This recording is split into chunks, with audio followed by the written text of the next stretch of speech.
Assalamualaikum warahmatullahi wabarakatuh. Saudara-saudara, kajian berikut ini adalah kajian yang kelima berkaitan dengan jenis ilmu.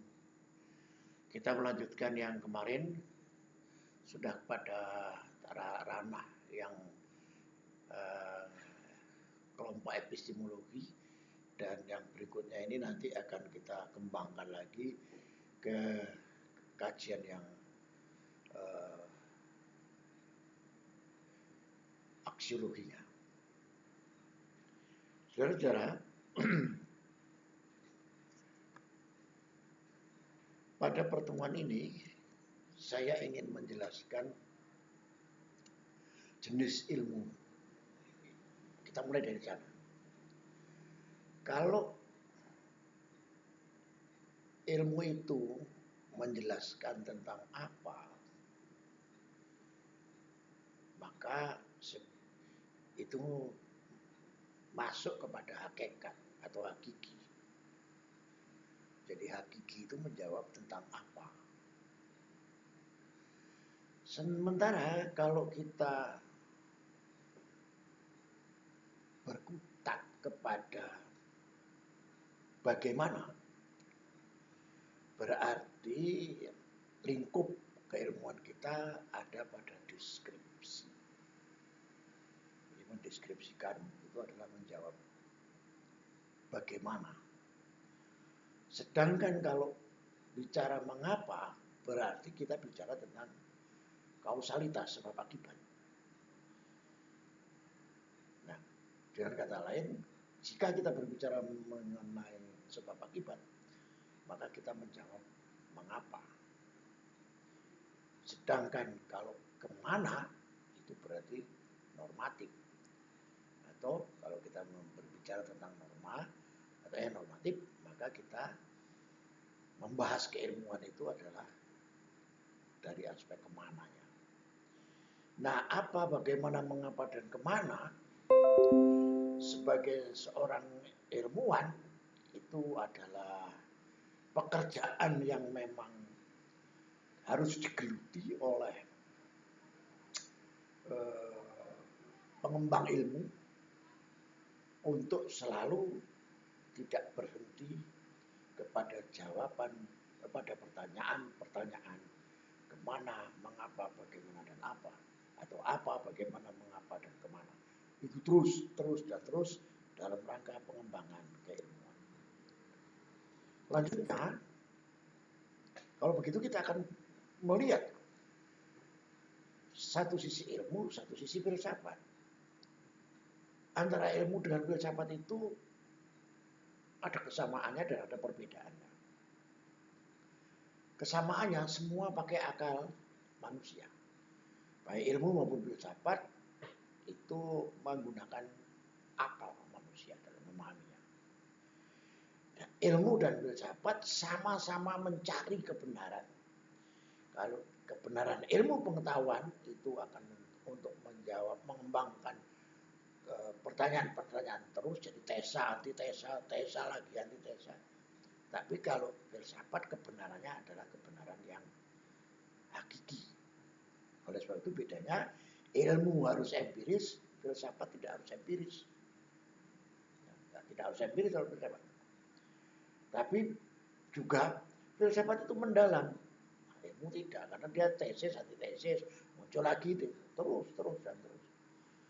Nah, tapi kalau filsafat tidak, dia harus mendalam sampai ke dasarnya, sampai kepada hakikatnya dari ilmu. Itu antara ilmu dan filsafat. Sedangkan antara filsafat dan agama memiliki kesamaan, keduanya dapat menjangkau non-empiris. Filsafat dan agama itu bisa menjangkau non-empiris. Kita meyakini Rasulullah itu Isra dan Mi'raj. Yakin. Tapi tidak harus diempiriskan itu. Nah, bedanya filsafat pakai akal budi, kalau agama pakai wahyu. Jadi kalau akal budi masih pada jangkauan akal budi, ya itu filsafat. Jadi kalau wahyu itu bukan. Jadi Pak Asu itu dengan keyakinan. Tapi kalau filsafat dengan pergelutan akal budi secara terus menerus. Ya, jadi kalau sudah paham begini, Anda tidak perlu lagi kaget kalau ada pernyataan-pernyataan yang kadang-kadang memancing kita untuk berada pada posisi suka atau tidak suka, karena pergelutan akal budi itu pergelutan filsafat, sementara pergelutan keyakinan itu ada pada agama. Ilmu dan agama itu sama bicara kebenaran. Bedanya, ilmu bermula dari ragu-ragu, kalau agama bermula dari keyakinan. Pada pertemuan-pertemuan yang lalu sudah saya singgung ini. Ya. Ilmu bermula dari keraguan-raguan. Kalau agama yakin dulu. Nah, kalau ilmu pada yang empiris saja, kalau agama tidak hanya yang empiris saja, tapi juga jangkauan yang non empiris, itu agama. Jadi memang makomnya berbeda. Nah, lalu bagaimana untuk mendapatkan kebenaran menurut epistemologi ini? Yaitu langkah-langkahnya pertama harus dilakukan pengumpulan data. Dari pengumpulan data kemudian dideskripsikan data itu. Setelah dapat dideskripsikan kemudian dilakukan pemilahan atau klasifikasi, baru dilakukan analisis dan disimpulkan. Ini langkah-langkahnya mencari kebenaran. Jadi tahapan mengumpulkan data, deskripsi data, pengklasifikasian, analisa dan kesimpulan. Dan kalaulah ini nanti ada pada tesis dan disertasi Anda dalam melakukan penelitian langkah-langkahnya begini, inilah sebenarnya sumbernya dari filsafat ilmu. Nah, selanjutnya langkah mendapatkan ilmu itu bagaimana? Menurut Karsop, langkah mendapatkan ilmu itu bermula dari tahapan tidak tahu. Kemudian dari tidak tahu itu muncul sanksi. Jelas dari sanksi, ini begini, ini saya menyaksikan ini. Jadi meragukan ini. Kemudian dari sana muncul ke tahap pengiraan. Mungkin diperkirakan mungkin begini itu, mungkin begini. Dan baru terakhir setelah dilakukan verifikasi dan lain sebagainya, langkah-langkah yang tadi di atas, workshop, itulah tahap kepastian. 4 langkah ini itu untuk mendapatkan ilmu. Jadi dari nggak tahu, kemudian sanksi, kemudian memperkirakan, baru memastikan terus.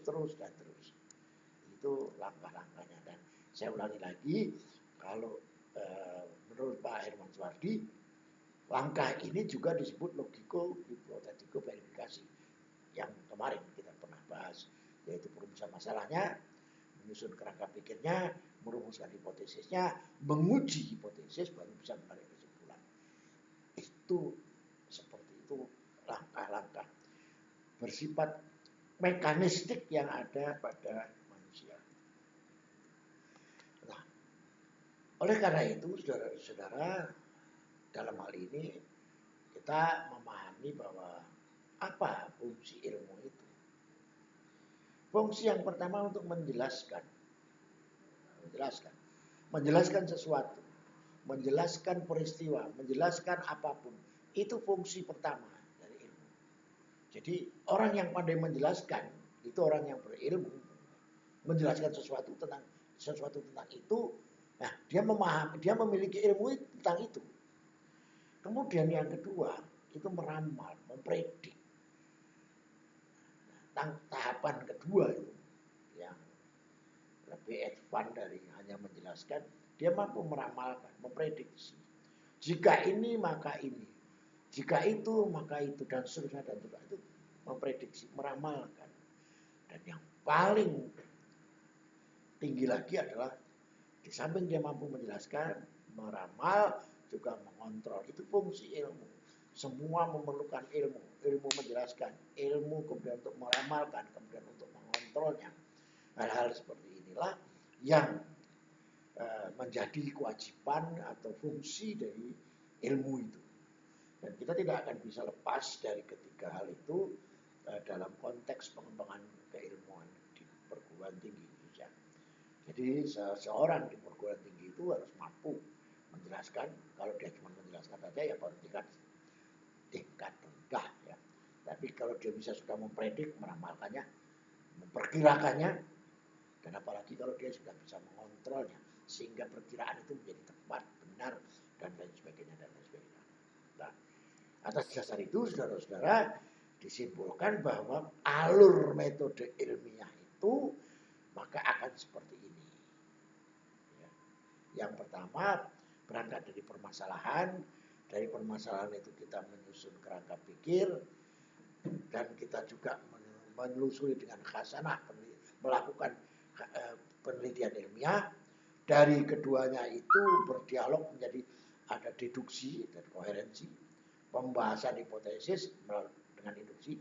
Jadi pembahasan hipotesis itu dengan induksi, dan pengujian hipotesis itu melalui korespondensi. Ingat pada pertemuan yang lalu kita bicara koherensi, kita bicara korespondensi, ya, deduksi, koherensi, induksi, dan korespondensi. Nah, ini ada kaitannya dengan hipotesis. Dari sana, dari pengujian tadi bisa ditolak, bisa diterima. Jadi saudara-saudara, kalau Anda melakukan penelitian, ternyata hipotesis yang Anda ajukan itu ditolak, Anda jangan ragu atau jangan panik ya. Ini ada langsung wah ini nggak benar ini. Tidak usah panik. Sejauh Anda meyakini bahwa langkah-langkah yang sudah Anda lakukan itu benar, ternyata hipotesisnya ditolak, maka penelitian Anda juga sudah berhasil. Paling tidak Anda menemukan jika ini maka hipotesisnya begini, itu ditolak. Jadi tidak semua hipotesis yang diajukan penelitian itu harus diterima. Itu salah besar ya. Jika ada satu kasus seorang mahasiswa menggunakan statistik, begitu dihitung ditolak, maka dia menoleh ke kiri, hanya keluarganya tidur semua, menoleh ke kanan tidak ada orang, dia menengadahkan mukanya ke atas, ya Tuhan saya mau menipu ini supaya hipotesis ini diterima. Maka dia ubah semua angka-angka atau data-datanya, dihitung dengan statistik sehingga diterima. Itu kesalahan yang fatal. Itu penipuan diri sendiri yang sangat sistematis. Dan menurut saya pekerjaan yang seperti itu tidak perlu dilakukan oleh seorang ilmuwan. Saya ingatkan sekali lagi pada saudara-saudara, calon doktor, calon magister, laku-laku yang seperti itu adalah tidak benar. Kalau Anda memahami potret metode ilmiah yang seperti ini. Saya kira itu yang dapat saya berikan pada kesempatan yang berbahagia ini. Semoga Anda bisa mendapatkan manfaat dari pertemuan ini. Assalamualaikum warahmatullahi wabarakatuh.